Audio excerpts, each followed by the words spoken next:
তো দেখেন আমরা যে সাধারণভাবে বলি যে মাজারে কেন যাবো? ওসিলার জন্য।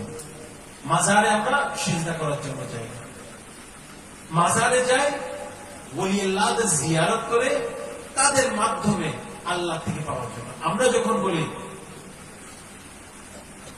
যখন মাজারে যাই, বাবা হন্ডের মাজারে গেলাম, হযরত কিবলা কাবার মাজারে গেলাম, শরীয়ত মাজারে গেলাম, কেন মাজারে গেলাম? কারণ তারা আল্লাহ, কোরআনের মধ্যে তারা বলি আল্লাহর বন্ধু।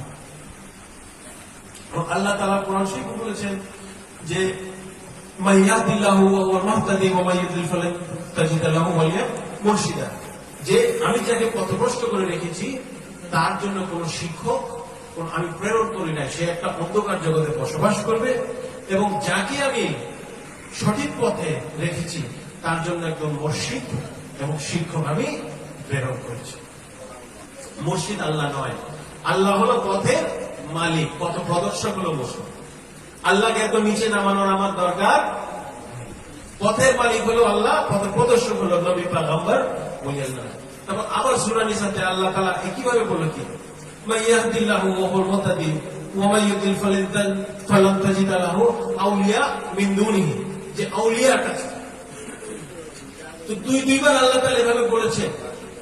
তো এখন আমার কথা হলো যে আমি মাজারে কেন যাব? মাজারে যাব হলো আল্লাহকে পাওয়ার জন্য, আর কোনো মাকসাদ নিয়ে নয়। মাজারকে আমরা সিজদা করি না, মাজারকে আমরা সিজদা করি না। এটা যারা কোরআনের বিপক্ষে চলে যেতে চায়, ওলি আল্লাহদের বিপক্ষে চলে যেতে চায়, মানুষকে একটা ভয় ভীতি দেখানোর জন্য তারা সেখানে মাজারের সাথে শিরিক ফতোয়াটা তারা যোগ করে। কিন্তু আমরা তো অশিক্ষিত নয়, আমরা ইংরেজি কম বুঝতে পারি, আমাদের পকেটে টাকা পয়সা কম থাকতে পারে, কিন্তু কোরআনের হুকুম আমরা 100তে 100 মেনে চলি এবং চলবো ইনশাআল্লাহ।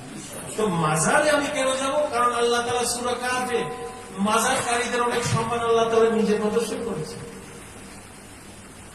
এবং বলেছেন যে যেখানে আমার খাস বান্দারা তাদের কবর মুবারক যেখানে আছে সেখানের উপর তোমরা একটা ইবাদতখানা স্থাপন করে, একটা মসজিদ স্থাপন করে। 21 নম্বর আয়াত সূরা কাহফে আল্লাহ তাআলা এই ঘটনাটা বলেছেন। তো দেখেন, তো মাজারে যখন যাব আমি ওলি আল্লাহদের জিয়ারত করব, যে জিয়ারত আমার আল্লাহ রাসূল নিজে করেছে জীবদ্দশায়, হায়াতে তৈয়বা থাকা অবস্থায়।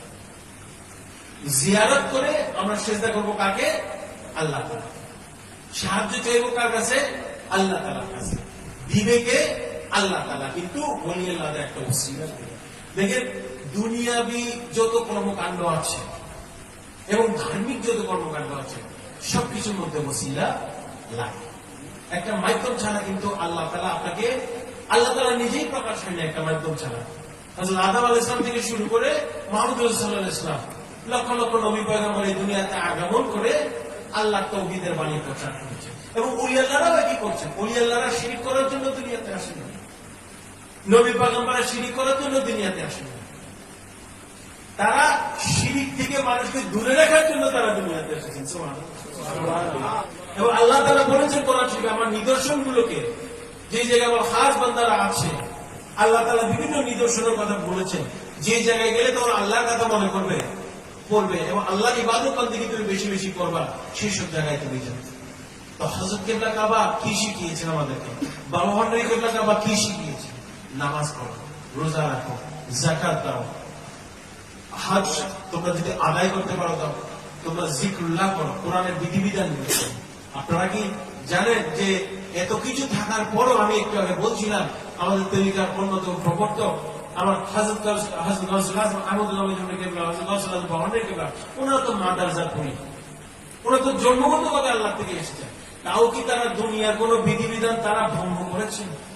লেখাপড়া করেন নাই, লেখাপড়া করেছেন, ধার্মিক চর্চা করেছেন, সবকিছু করে দুনিয়াবি এবং আল্লাহর এলেম সবকিছু নিয়ে পরিপূর্ণভাবে ওনারা যখন, এবং তারাও কি বায়াত হন নাই, তাদেরও পীর ছিল, আমার হযরত কিবলা কাবারও পীর ছিল, অনেক কিবলা কাবারও পীর ছিল, সবাই পীর ছিল। তো পীর সবাই থাকতে হবে, কারণ আল্লাহ তাআলা কোরআন শরীফে হুকুম করেছে। তো দেখেন, মাজারে যায় শিরিক থেকে দূরে থাকার জন্য, মাজারে শিরিক করার জন্য যায় যাতে তাদের শিক্ষা, তাদের মাধ্যমে শিক্ষাটা লাভ করে, তাদের মাধ্যমে জিয়ারত করে, যেন আমি পরিপূর্ণভাবে আল্লাহর সাথে একটা সম্পর্ক আমি স্থাপন করতে পারি। এবং তরিকার কথাটা আপনার বলেই দিলাম যে দেখেন, আল্লাহ তাআলা চাইলে কোরআন শরীফটা কাবা ঘরে নাজিল করতে পারতো কি পারতো না? বলে পারতো, আল্লাহ তাআলা সব পারত, কিন্তু সেটা করে আল্লাহ তাআলা বলেছেন শরীয়তের জায়গায় আছে, তরিকত হাকিকত মারফত নিয়ে তোমরা বেয়াদবি করবে না।